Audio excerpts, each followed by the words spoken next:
Because fabric can move around a lot when I'm trying to trace it, I like to use this board that my husband made. He's glued a fine grain piece of sandpaper onto the top of this board to prevent the fabric from sliding. So when I use my template, I like to turn the fabric to the wrong side, take my template, make sure that the arrows are going in the proper direction. So on this fabric, I know that the straight of grain is going in this direction because this is the selvage edge. But if I did not know that, I could lift up the fabric and check. The straight of grain is where it doesn't give, as opposed to the bias where there's a lot of give. So let's put this back.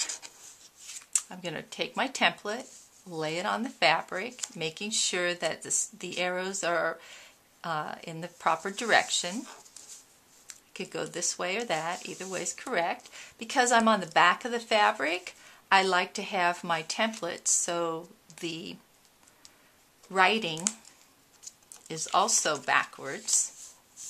And now I'm ready to trace. Make sure I make those registration dots, and I just gently go around. You'll notice that even with the sandpaper, the fabric likes to move a little as I trace.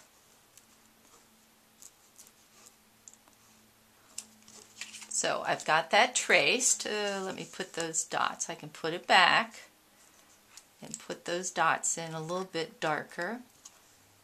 I like to use those dots when I'm sewing this piece in place. It helps me keep everything lined up. It's great for accuracy.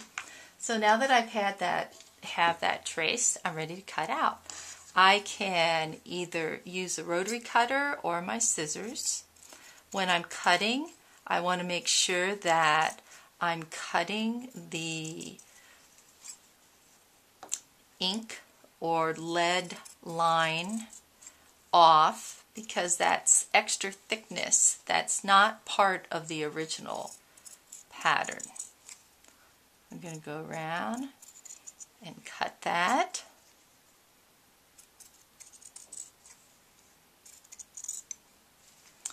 And when I'm done, I want to recheck to make sure that I've cut that out properly. Now, if I have a special motif on my fabric, like this piece, then I will, instead of using this template on the back, because as you can see, I can't see where that motif is, so I'll use my template on the front of this paper, of this fabric, and line it up wherever those little designs are. When on the front of the fabric, I want to have my template face up with the writing where I can read it. This is important because some templates, like the template that was used for this piece over here,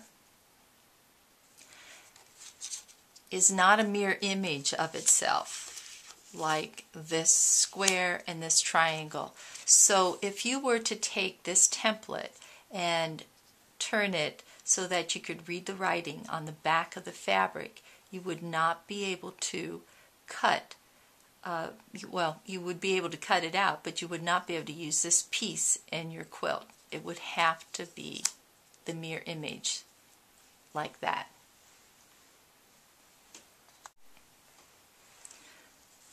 Some people like to draw lines between these dots, and they use this line, as seen here, as a sew line to ensure accuracy, that they're sewing that perfect 1/4 inch all the way around their quilt square.